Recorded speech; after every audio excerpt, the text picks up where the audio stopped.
వేసుకున్నాం కదా రౌండ్గా, లోపలి బయట ఆట అనమాట. ఇది లోపలికి అన్నప్పుడు ఇది లోపల కదా, ఇది బయట.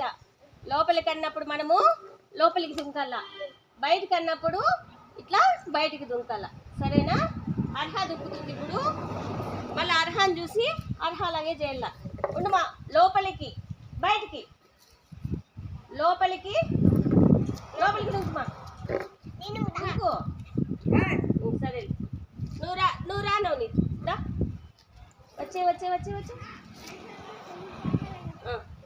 లోపలికి బయటికి, లోపలికి బయటికి. ఇప్పుడు ఎవరు చెప్తారు? నువ్వు. Right right. నువ్వు రా నన్ను. దీన్ని లోపలాట బయటాట అంటారు. లోపలికి లోపలికి ఉండాలా, లోపలికి బయటికి, లోపలికి. ఇంకెవరు? నువ్వు దుక్కుతావు మా బాను. దా మళ్ళా మళ్ళా మళ్ళీ. లోపలికి బయటికి, లోపలికి బయటికి. Very good. దీన్ని